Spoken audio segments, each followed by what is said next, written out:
And all right. Yo, what is up, world? And welcome back to another edition of the Backseat Coaches podcast. I'm hosting today. My name is Ethan Smith, and here I'm with our esteemed panel of experts, Adrian Tillman, Nick Goodman, Up. and Jack Allen. Now, we apologize for the disruption in content, but it was exam season, so we had to clutch up. But going into our first topic for today, we're going to give our thoughts about the play-in tournament. It's still going on as we're recording this.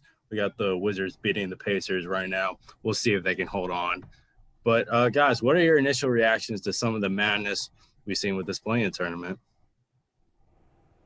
Well, I have to say that the Warriors versus Lakers game last night was easily one of the best games, if not the best game of the season.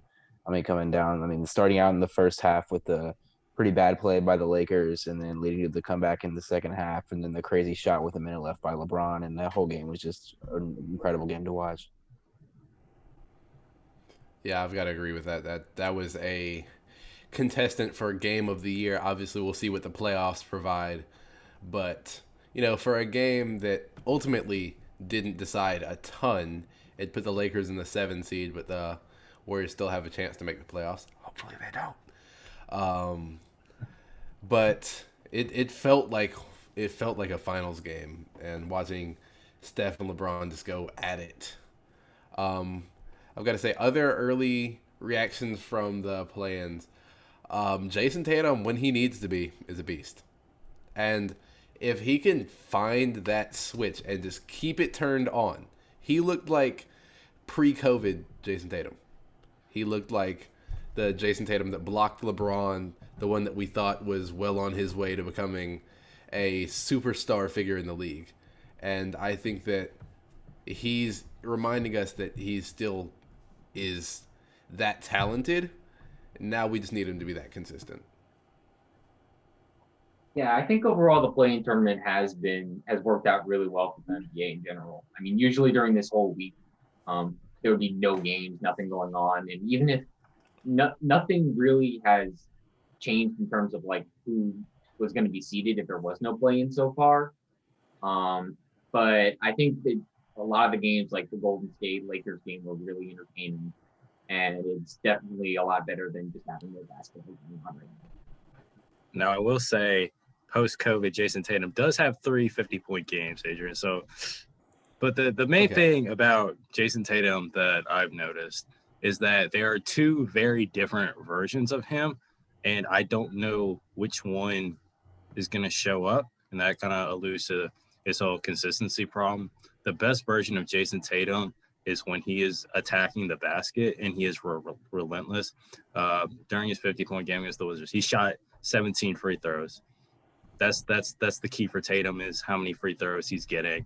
If he is consistent in getting to the basket, then you really just have to hope he's missing that night. Otherwise, it's going to be a long day. But the Lakers game and the Warriors game, it was incredible. I think it's, so far, game of the year, would you say? Yeah, I think so. I think it's definitely, Yeah. if not the game of the year, it's a top contender, but I think it is. Yeah, I agree, especially with kind of the teams going back and forth. Now, I didn't watch the first half because I didn't get back in time, but I did watch the second half. And, yeah, the second half, crazy, whatever word you want to use. But now Adrian's Grizzlies now have to play Chef Curry. So, Adrian, how are you feeling about one game, Ja versus Steph, Memphis versus the Bay Area? How are you feeling? Honestly, all things considered, I'm feeling pretty good. I think that this Grizzlies team is going to have a lot of fire, and we're going to see a very interesting contest. Because this is a team that, you don't forget, was, despite the final score, within 3 points with about a minute and a half left of beating this Warrior squad. And while it ultimately might have led to this same matchup, the few days have gone by, and a lot of Grizzlies have said they felt like they didn't put forth their best performance. And I think that especially with, and we didn't really talk about this, talking about the first set of playing games, but their game against the Spurs, the way they just hopped out to a commanding lead in the first, they've shown that when they need to, they can put forth quite a dangerous set. They can put you in quite a dangerous position with a set of players who can, put up buckets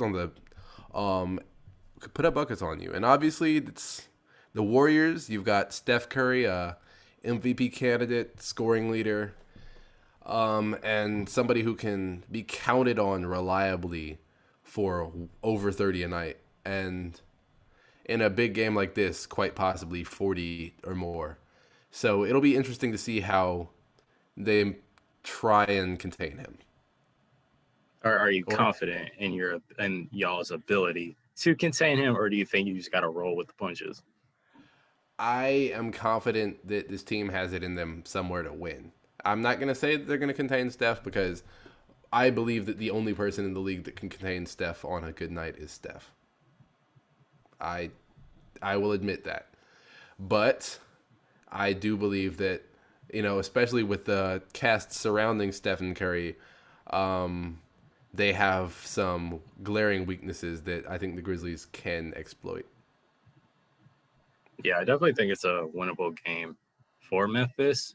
I just don't know if they will. But again, one game, anything is possible. If Steph comes out missing everything, then the Warriors are screwed. Yeah, the Warriors don't really have enough firepower to win games if Curry is not on his best. So I really don't know what's gonna happen. It should be a good one. Yeah. What time do they play? Good question. I'm not sure. I think it's check real quick. Tomorrow at, is it 10 or 9? I would guess 10 if it's gonna be a West Coast game. Yeah. I know, but there's not a game before it, so you can move it up a little bit. I love how this took me to NBA.com to check the Wizards score instead of the game I looked up. Yeah, speaking of which, NBA.com, please update your website. It's trash. Please bad. do. Oh, it is so bad. It's 9 o'clock. It is 9 p.m. Okay. 9 p.m. Eastern. No, that'll be an interesting one. Yeah, it should be a good one. Now, player to go ahead, watch, Adrian. by the way. Player to watch, Jonas Valanciunas. Expect him to have a big night. He had a big night against the Spurs. He had a 20-20 game, which he has had more of this season than any other player in the NBA. Fun fact.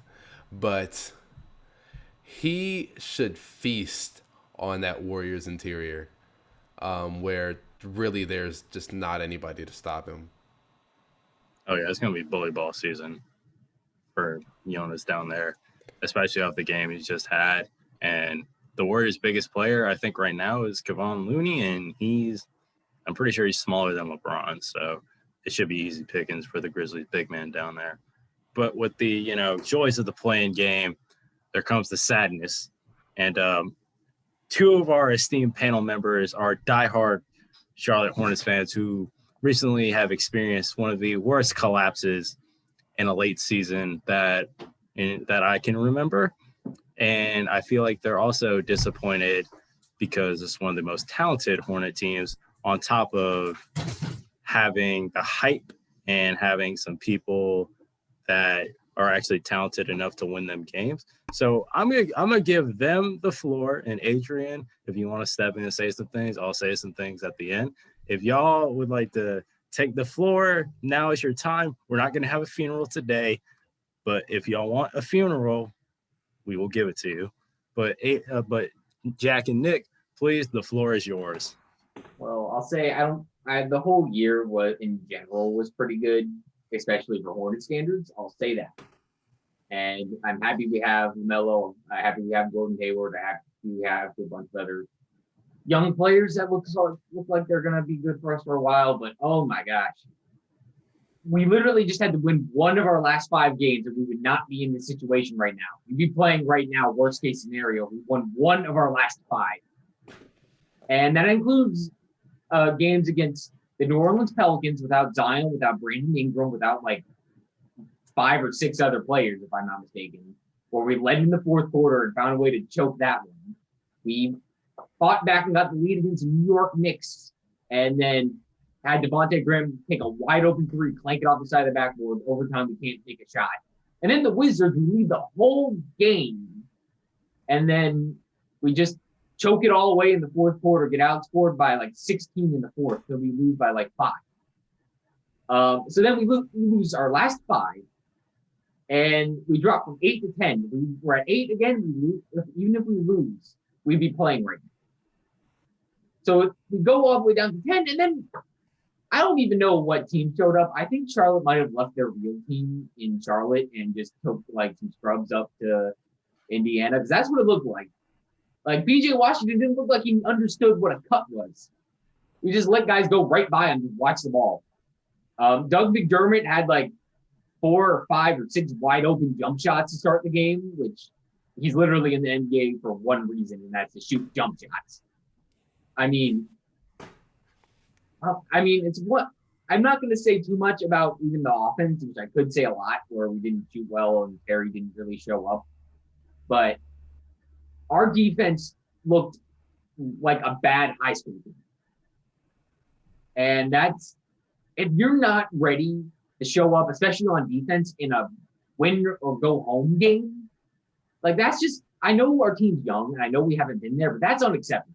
All right. You've got to at least like put the same effort as the other team. It looked like we were coasting.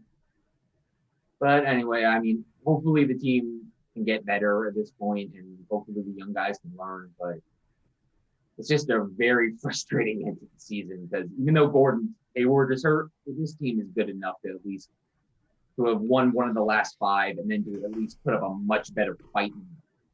All right, Jack, go ahead. Yeah, I think you pretty much put it on the head. But man, this was so disappointing for so many reasons. Like the entire season, we were all thinking, okay, we're finally going to go back to the playoffs. I mean, we've had the talent in past years, but this is finally the year we're going to put it together and be in the playoffs.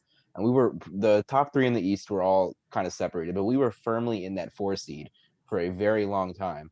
Going into the end stretch of the season, we were pretty firmly in the 4 seed. And then we just proceeded to collapse and lose game after game after game.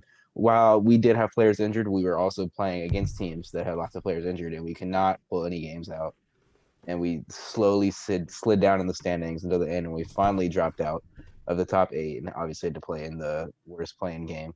And watching the beginning of that Pacers game, it made me think back to Game 7 against the Heat in 2016, where like right from the jump, I just like you could just tell there was just something, we were getting absolutely annihilated, and I stopped watching at halftime. It was just, I couldn't put up with it. It was just a culmination of such a disappointing end, having so much hope for this Hornets team from pretty much the beginning of the season, and being hopeful and thinking that we were gonna even maybe get a good first round playoff match and potentially go to the second round. And all of that just went to nothing just like that after 5 straight games losing, and then losing very, very badly in the playing game. It was just super disappointing. Yeah, that's all I have to say.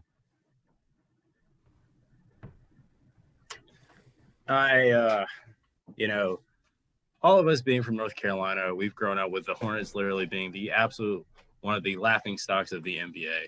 And yeah, in past seasons, they got lucky, made the playoffs. Jack alluded to 2016 with Kemba, Alex Jefferson, that whole group, and having a lead in the series, and then some drunk fan in a purple shirt starts, yapping at D Wade.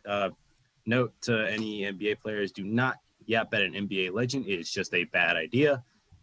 But this team felt like the best Hornets team that I've seen, even better than some of the playoff teams, just from a pure talent standpoint. And it seemed for like most of the season, they were executing to pretty much the best that they could.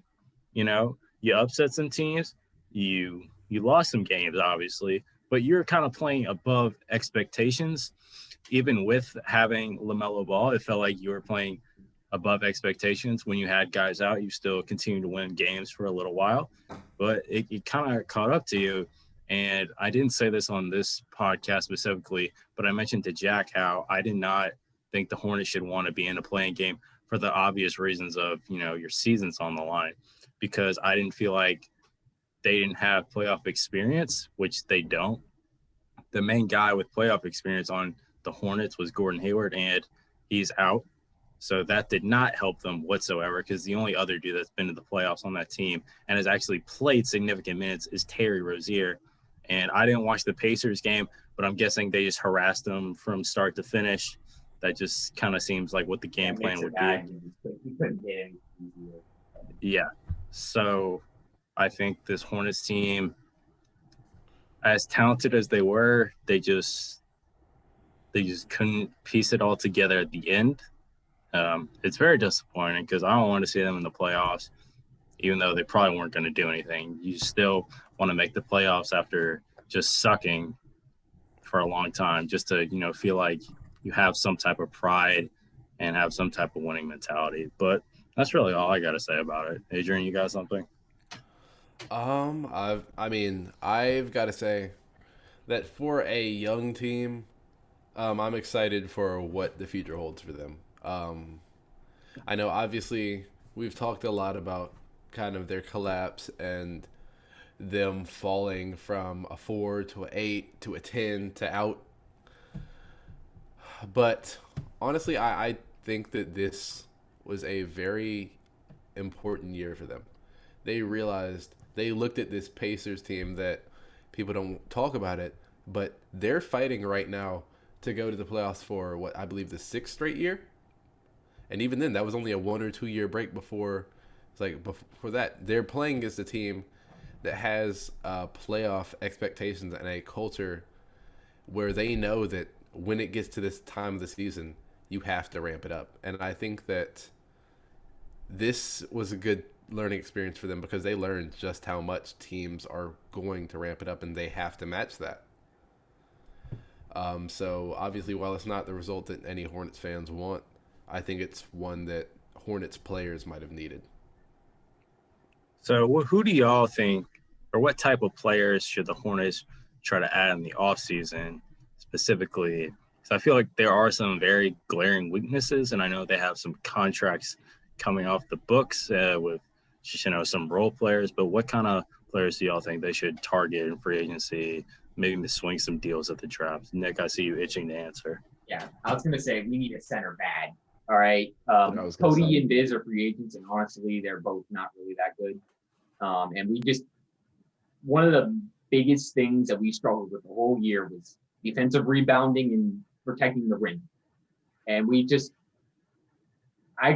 lost like probably 4 or 5 games because we could not get a rebound. So that's the first thing we have to get a good center. I mean, Vernon Carey might be good one day, but we saw him play now. He's not going to be any good if he's getting 2 fouls every 10 seconds, which is what he did when he started.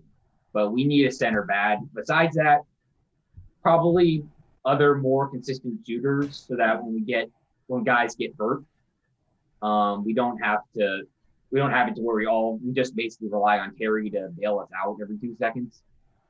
And then the only other thing is maybe somebody else with playoff experience. We don't have, to rely on young people who hadn't dealt with the increased intensity that comes up with it. But main thing we need is a center, and then besides that, maybe one or two more vets, and then maybe a couple more shooters.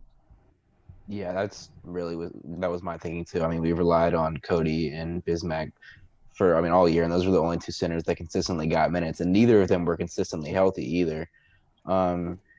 And I mean, they're not terrible, but they were both average. We did lose a few games for getting exposed in the paint on offense and defense, and we have lots of wing players that are good and young. We really need a big center to be able to lock down the paint. And I do agree with we need the more experienced players. Like we have Gordon Hayward, a guy with an older vet with playoff experience, but I think we need a few more guys like that. And then, like I said, a big center to lock down the paint, and then we should be headed in the right direction for the future. Yeah, I think I agree with a lot with that. The Hornets definitely need some vets, but I also think in addition to a center, they need like an actual like knockdown shooter, like a Doug McDermott, just whose sole purpose is to shoot. Like you have good shooters, but Devontae Graham is very streaky. Malik Monk is even streakier. LaMelo is young and inconsistent because that's just what young players are. Terry has his moments, and then he also has the moments of not being able to hit a shot for 30, 40 minutes. So I would say find somebody like that. I know like Duncan Robinson's a free agent, and I just want to say Duncan Robinson is going to get overpaid this summer. I'm just calling that now. He's going to get a bag from somebody. I don't think it would be Miami. I don't think they're going to overpay to keep him, especially with Oladipo potentially maybe being able to come back. But I think the Hornets should look to add just some vets, and I think a guy that they should maybe look at. I don't know if you would actually trade for him or wait for him to get waived, but like an Al Horford, who it will be available for close to nothing, has experience, can mentor players while competing in the playoffs. I think somebody like that would be very invaluable to the Hornets right now. Yeah, I definitely agree with that. I think Al Horford would be a really good pickup. He fits, a few different roles that we could use for sure. I'm also going to throw George Hill's name. Yeah, I'm also going to throw George Hill's name in there, even though you don't need a guard. It's always good to just have vets on the bench to literally just tell LaMelo and Devontae what to do and what not to do. So does anybody have any closing thoughts about the Hornets or the play-in game or some expectations maybe we had for future play-in tournaments? I do just want to say, the ending did suck, but I think if you look overall at the season, I do think for the most part of success, we had a lot of young players getting valuable minutes and getting a lot of play time and getting better constantly throughout the season. So I think if you look back on the season as a whole, overall, it was a positive, although the end of the season makes you think that it was not. So I think we should try to look on the bright side and look towards the hopeful future. Yeah, I was going to piggyback off what Jack said. I know the end of the year was really rough, but I do think that as a whole, like a lot of young guys got a lot better. Like in particular, I would probably want to single out one guy we haven't brought up here, Miles Bridges. He got so much better from last year this year, just in terms of being a lot more efficient. And he basically had a highlight dunk every single game he was out. I know we're doing the doing all the awards that the NBA can give out, but if there was a Play of the Year award, the dunk that he had over Clint Capella would probably. But yeah, I do think as a whole, the years was a positive in general. It's just a little frustrating to wait. I think Hornets fans are already itching to hear Eric Collins get back on the call next season. Oh, for sure. Yeah, that y'all need to give him a raise for not only having to watch you over the past couple of years, but for, being the main reason a lot of people watch. So, but we're going to transition here into what we like to call the first annual Backseat Coaches Award Show. We have this slideshow made from our creative department. So yeah, we're gonna hop on into it with the first award being Rookie of the Year. Now, these are the players that came in their first year and showed out this year. A lot of talent, a lot of promise, some notable names, somebody a bit under the radar, and the nominees. And we're going to talk about these guys. Anthony Edwards from the Timberwolves, Hornets' very own LaMelo Ball, and Kings guard Tyrese Halliburton. Now, Anthony Edwards also has a contender for Play of the Year with his dunk over Yuta Watanabe, if I remember correctly. Yes. So what do y'all think about Anthony Edwards' season? Because I know he kind of got out to a bit of a slow start, but he really made some strides towards the end of the year to get into the Rookie of the Year conversation.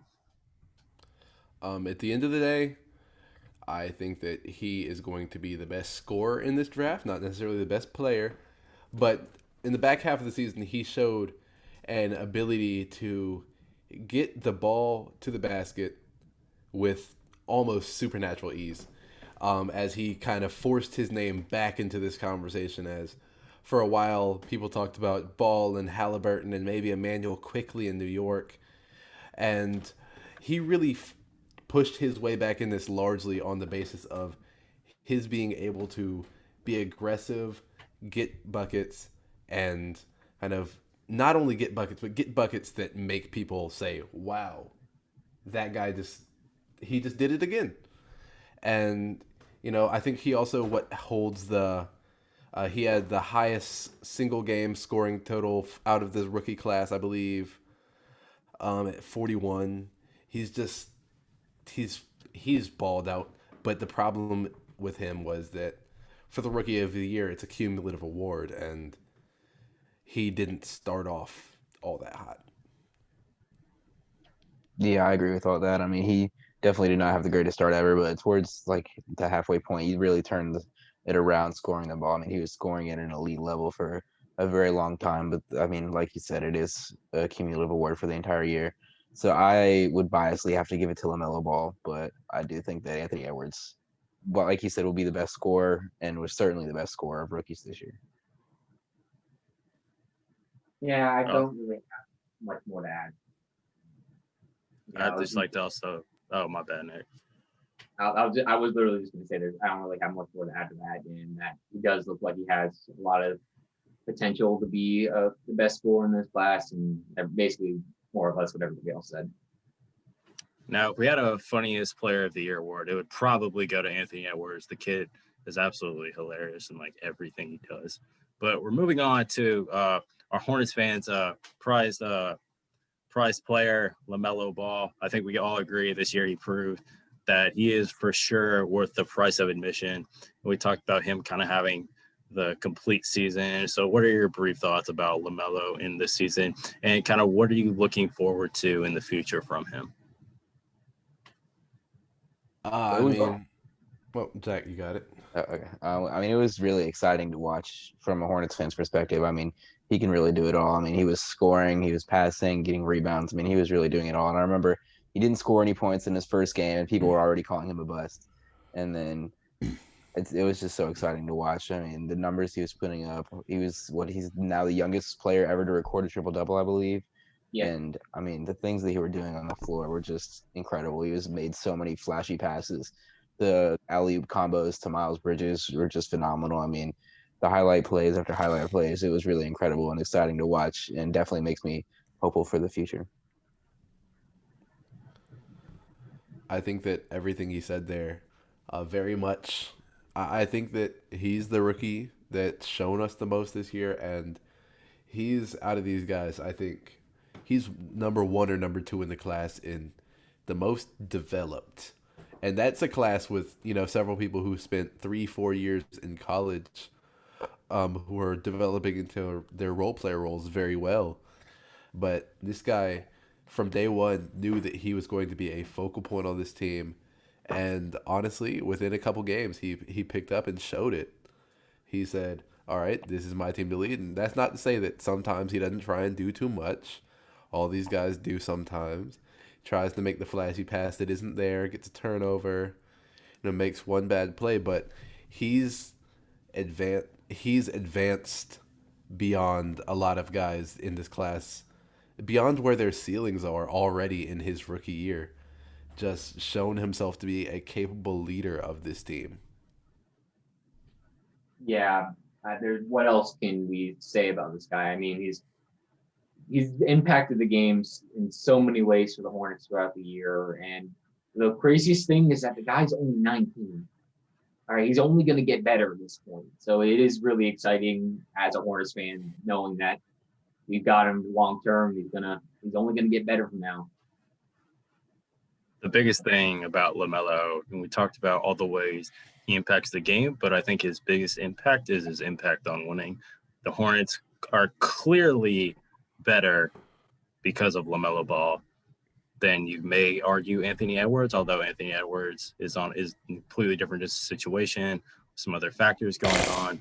But I think LaMelo's impact on winning cannot be underestimated. And now we move on to Tyrese Halliburton, who's clearly the third wheel at this dance between Anthony Edwards and LaMelo. But he had himself a very, very good rookie season for the Sacramento Kings. There were some worries about him coming out of the draft because of his funky-looking jump shot, but I think he proved this year that it really doesn't matter. And what are y'all's thoughts in general about Tyrese Halliburton? I know we don't really talk about the Kings on this podcast, and I don't think they get talked about a lot, mostly because they suck. But what are y'all's thoughts about Tyrese Halliburton? I've got to live with a Kings fan next semester, so don't get me crucified too bad. Um, Don't blame but me. Blame their front office. They're bringing back Luke Walton. The reason that I think that, or the reason that I couldn't say that LaMelo is clearing away the most matured player in this draft class is, and instead I'd say he's one of, is because Tyrese Halliburton is just, from day one, he slid so neatly into what the Kings needed him to be. And obviously, they had their own struggles just as a team, and I think that a large part of that does have to do with the coaching. But averaging 13 points, 5 assists, and being one of the best defensive players in this draft class to boot, he's had a very solid season, and I don't want to take that away from him. I think that out of this conversation, he is probably the third wheel, but I think that his rookie season was a very encouraging sign, and Kings fans should hope that this is a guy that they can hold on to for a long while. Yeah, To me, it seemed like in comparison with Anthony Edwards and LaMelo, I agree Tyrese is the most mature rookie. It always seemed like when I did happen to watch the Kings because they were playing somebody on national TV or they were playing a team I was interested in, that he always seemed to make the right play. And that is something that you can't always say from rookies just because they don't necessarily understand time and game situation or they're not completely comfortable. But it seemed like every time I watched Tyrese, he was always doing something that clearly impacted, and he always seemed to be making the right play. Now, I don't want to say anything too bold or controversial, but Tyrese Halliburton is a good argument for a lot of these guys to stay in college, please. I know that it's like sometimes the one and done life is crazy attractive, and I know that a lot of people are taking a lot of alternative routes to the league these days.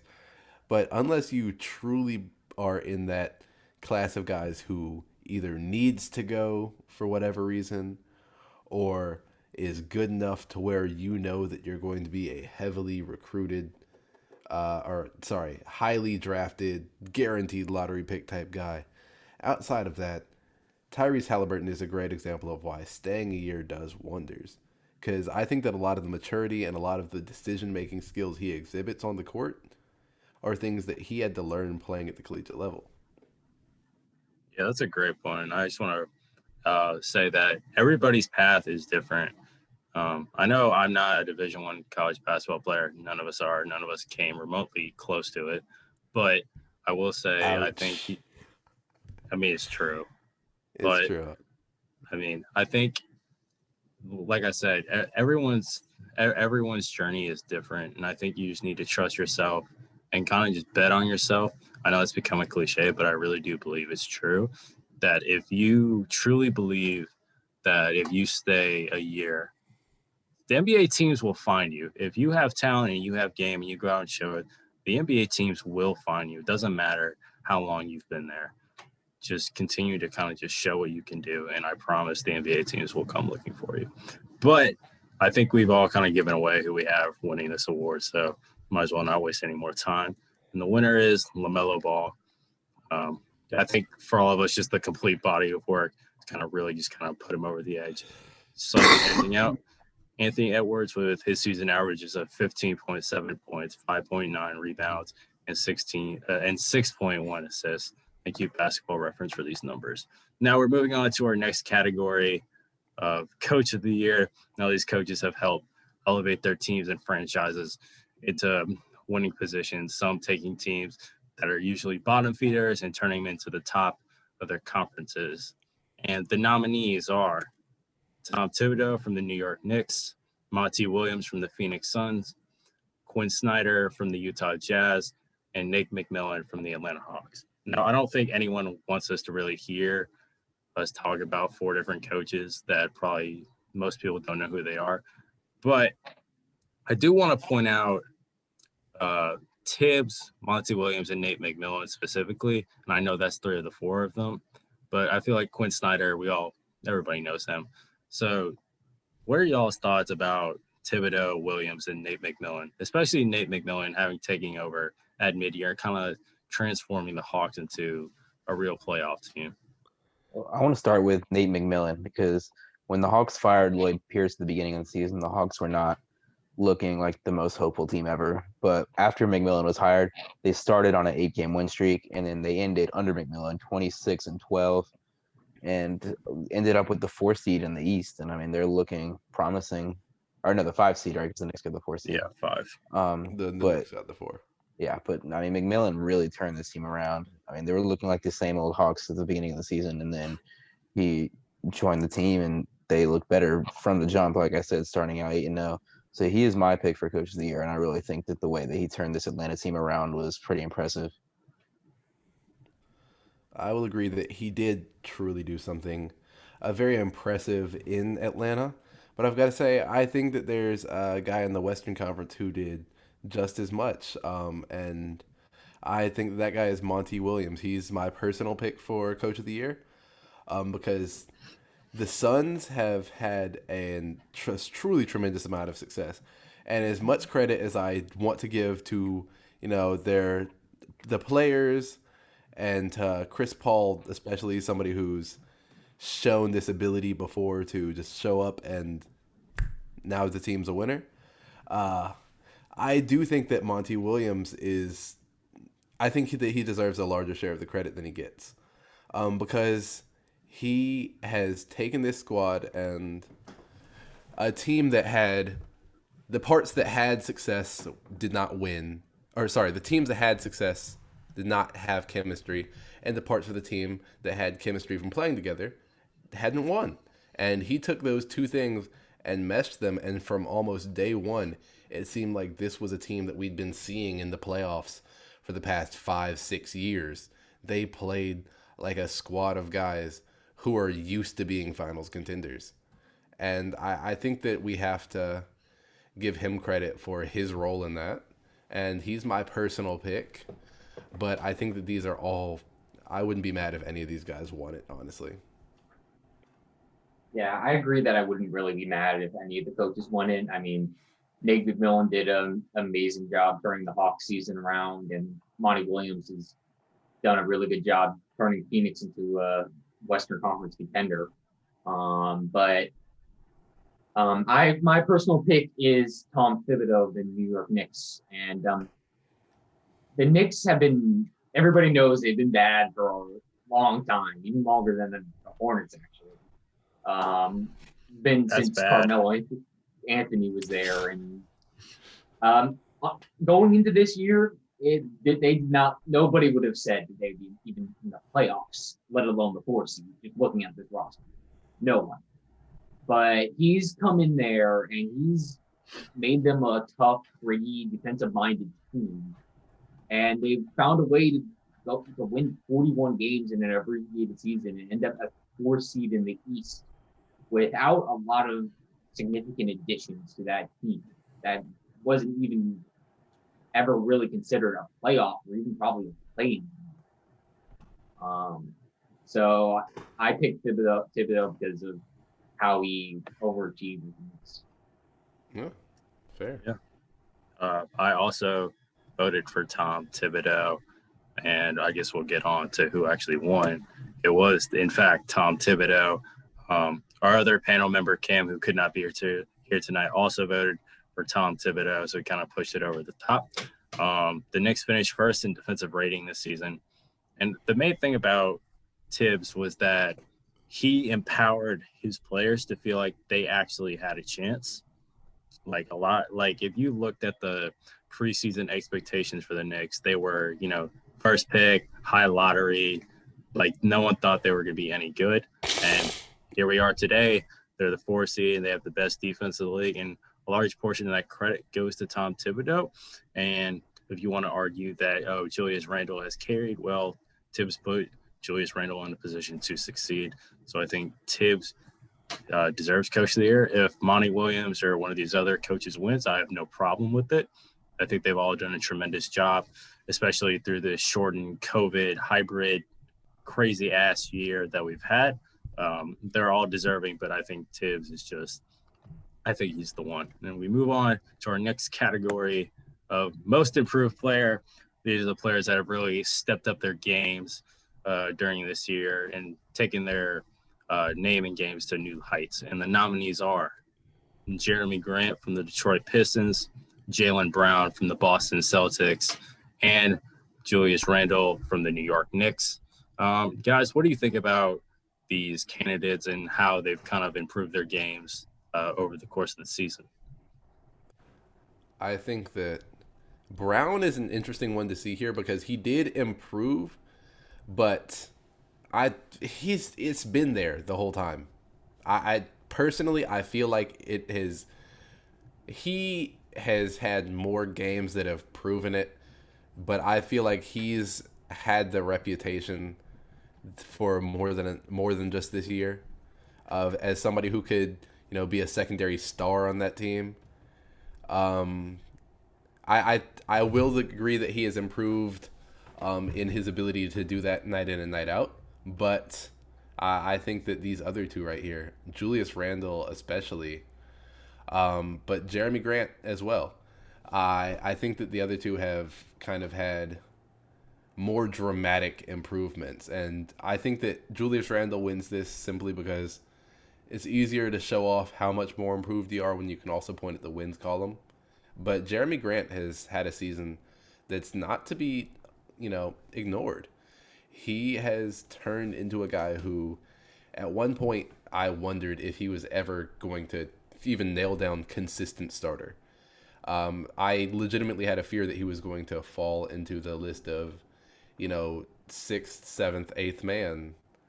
But Jeremy Grant has turned himself into a focal point on a Pistons team that admittedly has seen better days, but also has been just starved of talent outside of him.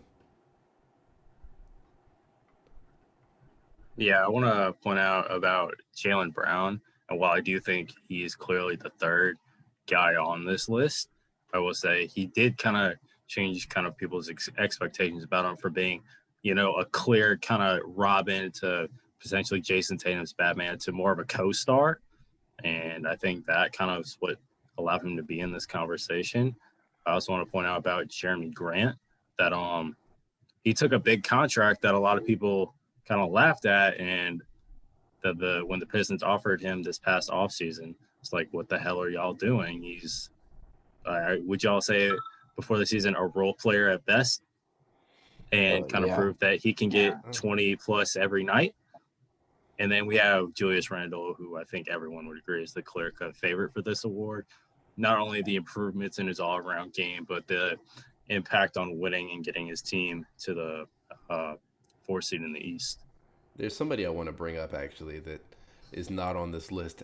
That's Michael Porter Jr., who I personally had him in third, but the season that he has had, my God, he is going to be something. And I think that eventually he will be the number 2 to Nikola Jokic instead of, Murray. And I think that this postseason will provide a chance for him to, show off what he can do with that role. I was going to say, even when Murray comes back after tearing his knee up, are you sure he won't be the number 2 guy by the time Murray gets healthy? I think that he will be. And I think this postseason is going to be a chance for him to cement himself in that spot. Yeah, I'm with Adrian because, you don't know with the torn ACL what a guy's going to come back to. And also Michael Porter Jr. is better. And I think he's definitely more talented in my opinion. And I think he kind of fits that whole role of scoring better than Jamal Murray. Because while Jamal Murray had those crazy games in the bubble, he also has games where he doesn't show up. And you wonder, is he really a consistent number 2? So I do agree with Adrian that I think Michael Porter Jr. will be the clear-cut number 2 when Jamal Murray is back. Jack, do you have any thoughts about our most improved player candidates, or is there a guy you want to shout out? I was gonna keep talking about Julius Randle. I mean, I think, like you said, he's the clear-cut favorite, and I think what you have to point to is the wins and the turnaround that the Knicks have made as a team. I mean, that's really the easiest thing. I mean, he's really led this team to a turnaround season for sure. So I think he's kind of the clear-cut favorite, and he was my pick. Yeah, so I think it's pretty obvious who we all picked. The Mm. winner is Julius Randle, averaging I don't know. 24.1 points, 10.1 rebounds, and six assists on the season. I think we all agree he's probably on his way to an All NBA season. We'll see what team he winds up on. And for those listening, the creative department did not put the All NBA teams because that's way too much math. So we're just doing the man awards. It's way too much math. But So go ahead.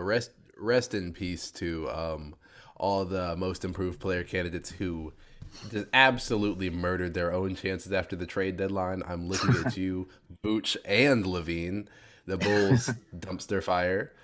But I really think they canceled each other out. I truly Yeah, think it was that's not a good second half of the year for the Bulls. Yeah, the Hornets couldn't beat them. Yeah. Both suck. Next, all right. There are a lot of teams that man. suck for a lot of different reasons. I have no problem saying that. Yeah. So here we're gonna move on to the next category of sixth man of the year. These are guys that come off the bench and really impact their team. They may even fill in starter. Now I do believe they have to come off the bench for at least 51% of the season to officially qualify. So your favorite player who may not be a candidate for this may just not have qualified in terms of what is actually allowed. Might have started too much.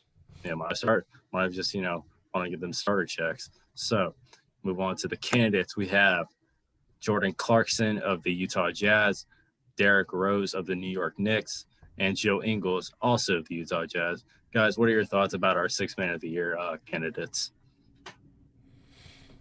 I think that Derrick Rose is the people's choice here. I think, but I think that the best sixth man was Jordan Clarkson. I feel like by a mile. Other people might not see it as quite that far. I know he's the heavy betting favorite, followed by Joe Ingles. But just Jordan Clarkson has been having a season where he's on the bench putting up starter numbers.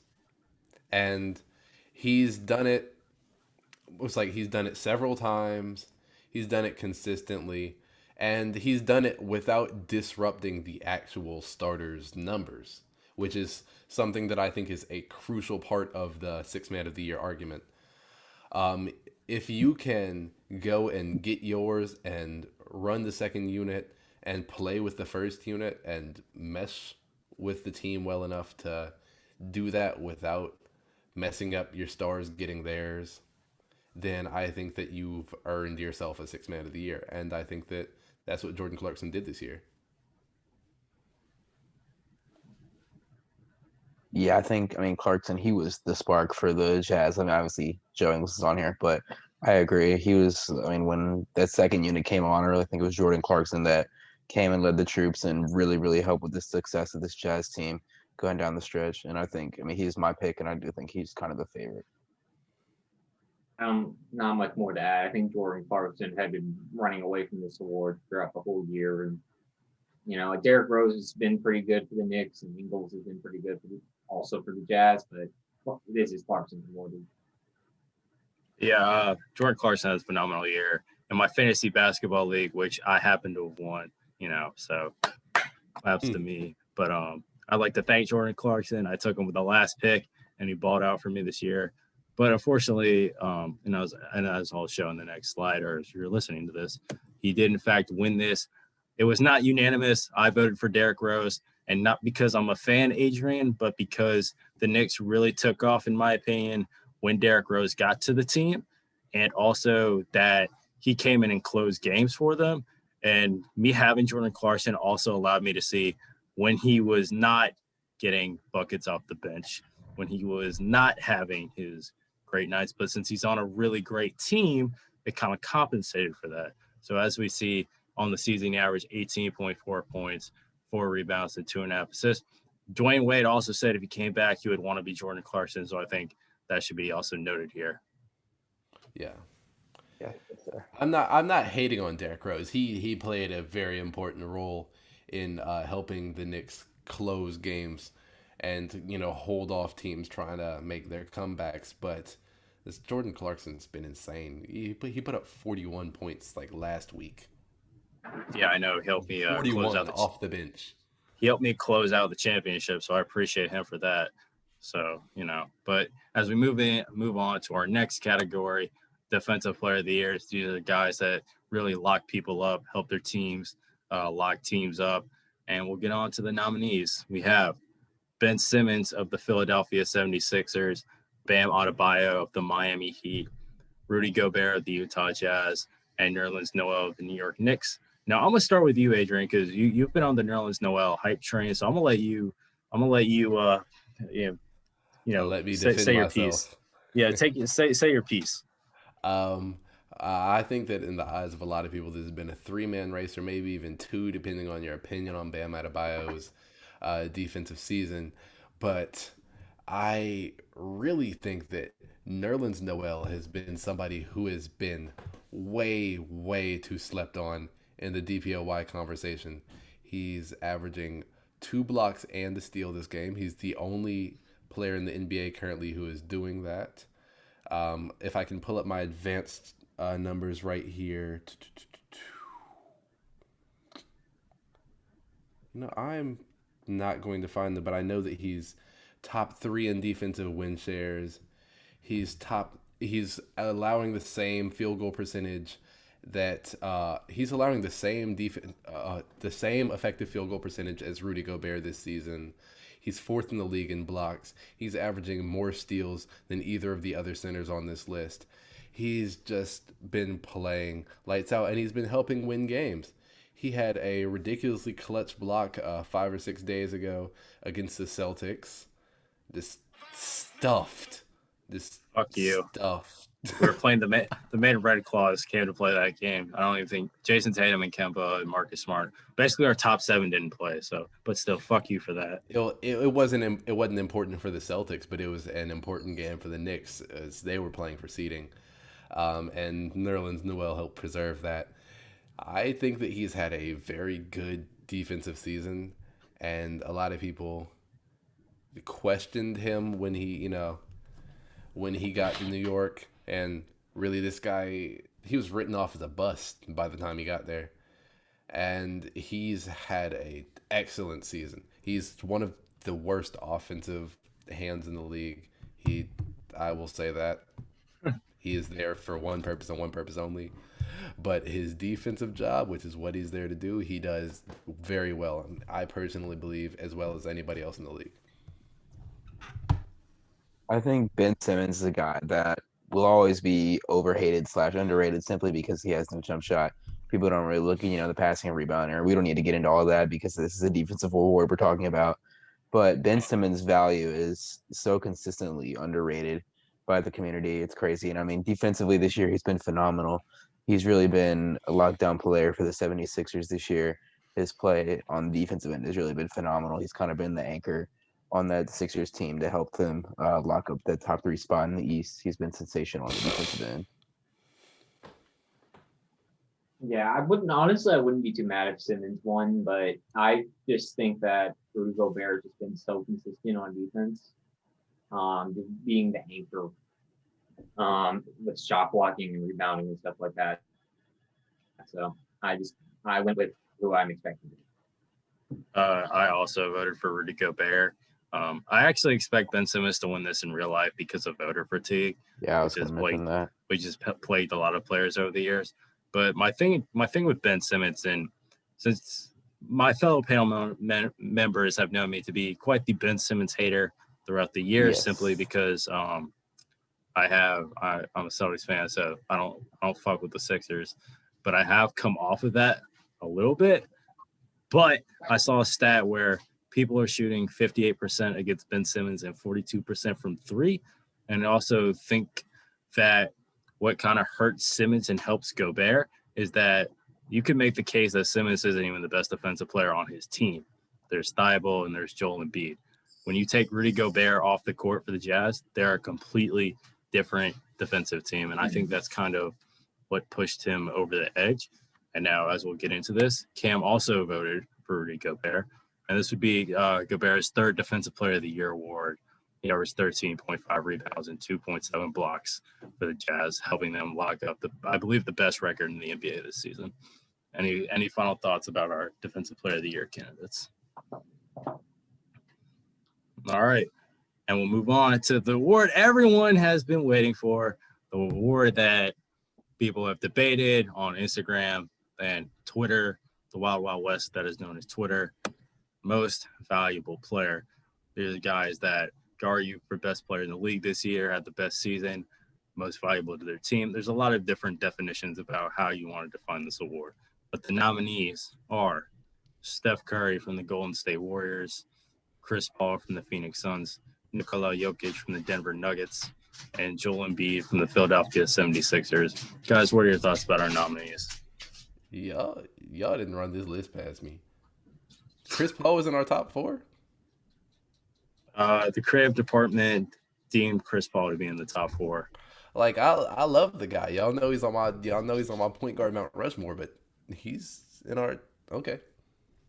All I'm gonna say is he didn't get any votes. So, well, I'm pretty aware of where the votes went, but I'll start off by talking about this guy in the top left, Stephen Curry, the guy that my Grizzlies have to play tomorrow.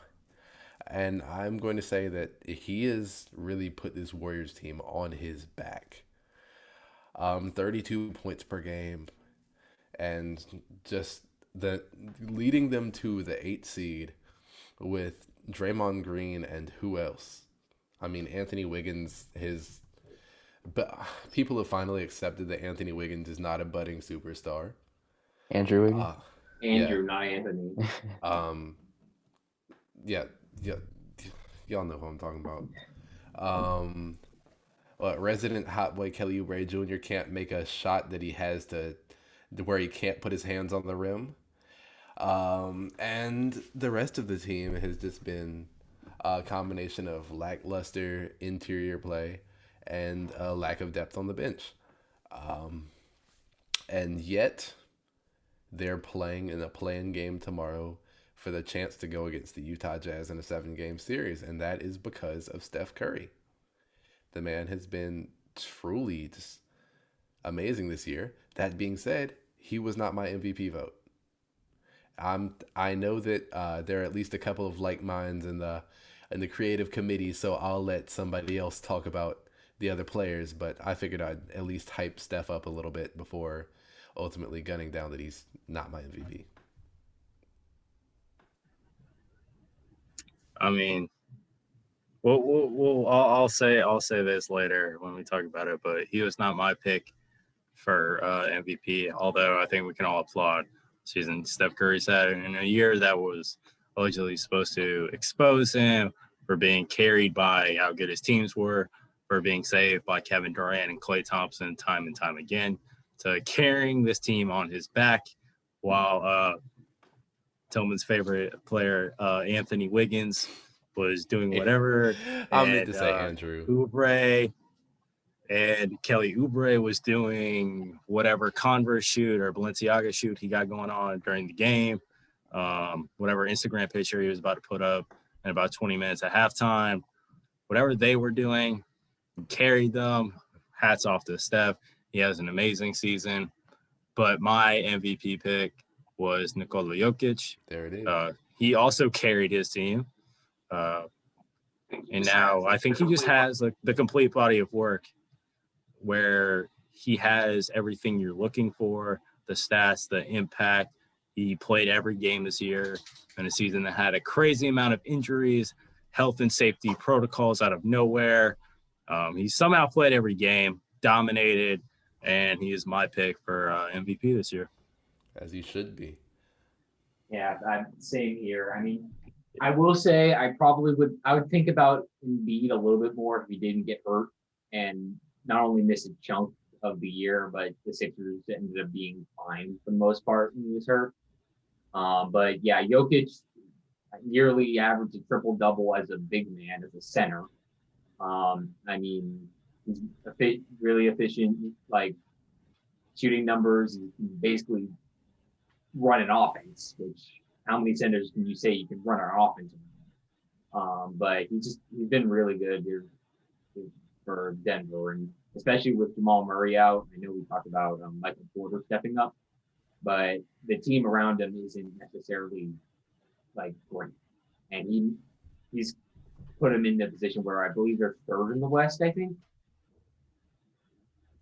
So yeah, Jokic.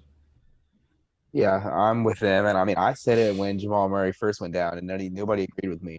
But I said that that was not necessarily the end of the world for the Nuggets. I thought that, with the play of Jokic and obviously Porter stepping up, but with the play of Jokic, that it's not the end of the world, and that they could still go on to do big things in the rest of the season. So Yeah. I have Jokic, the way that he leads that offense. I mean, it's just incredible, and the passes and the reads that he makes, as well as the shooting and the efficiency.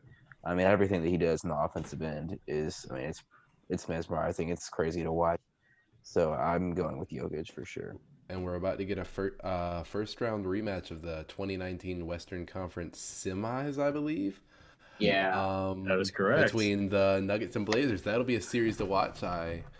I'm very excited for it. These are two of my favorite non-Grizzlies teams in the West to watch play basketball, and I do want to say, I was like, and I'm not hating the Chris Paul in the fourth spot, but I wanted to talk about somebody who I know we're not going to talk about really, but I thought that they had a season that deserved top 5 consideration. So consider this the de facto 5th spot. Giannis Antetokounmpo, and people are going to go, him again. But yes, him again. And instead of being a runaway first seed like the Bucks are quietly every other year for the past few years, they're the 3rd seed this year, but not for a lack of trying from the power forward. He's had another just ridiculous season where he continues to get better from being the best. So I just wanted to throw his name out there. That's personally who I had at number 4, so that's why I was a little surprised to see Chris Paul. I don't want anybody to think I'm hating. He's a truly wonderful player. He's, like I said, he's really one of my 4 favorite point guards of all time. Yeah, I think the creative department, as I'm being told through my headset, they did not want hate from Chris Paul fans on Twitter. So that is why he's in the de facto number 4 spot. But I would also like to say that I think we all can agree in saying if LeBron James did not miss 20s, whatever games it was, he would probably be on this list. Whether he wins or not is a different discussion, but he would at least be mentioned. So, but also shouts out to Giannis for having another killer season, getting that bag. Again, another player that would be in consideration for funniest NBA player of the year. Yeah. It's always up there. But as we'll get into, the winner is Nikola Jokic. Now, as much as our panel here has hyped up Jokic for the season, it was not unanimous. The president of the Wardell Stephen Curry II fan club, Cam Caro, voted for Steph Curry. So y'all get at him on Instagram, Twitter, or whatever you want. Text him if you know him about picking Curry over Jokic, but that's his opinion, so please be respectful. And all the Lakers fans that are going to be in our mentions for not putting LeBron up there, we knew you were going to be in our mentions anyway because the Lakers fan didn't win every single award, and that's what y'all need these days. You were the 7 seed, guys. Yeah, and I mean, LeBron, before he got hurt, it was, the main conversation was between him and Jokic, but, being hurt for so long really, really hurt you. Yeah, and also, fuck the Lakers, because. But oh my God. you say that, and oh my gosh, that's. Yeah, I don't get the interactions up. Yeah, we gotta get some boost. But I mean, Adrian, I'm a Celtics fan. What do you expect me to say about the Lakers? You want me? I respect LeBron. I love him, but fuck the Lakers. It is what it is. It's strictly business. You know what I mean? Strictly business. But Jokic, 26.4 points, 10.8 rebounds, 8.3 assists. Denver in 3rd in the West. And that concludes our award show, guys. So you got some final thoughts about, kind of wrapping up this season and maybe some playoff expectations. What are y'all really looking forward to seeing in the playoffs this year? I'm super excited to see the Lakers-Suns matchup in the first round. I mean, a team as good as the Suns, you really would not expect for them to match up with the defending champions, a team led by LeBron and Anthony Davis in the first round. So I'm super excited to watch that matchup. Yeah, it'll be fun to see how healthy the Lakers truly are. And as the series goes on, expect them to get better, which is something scary. It's like even if the Suns hop out to a 1-0, 2-0 lead, this is still something that could drag to 7.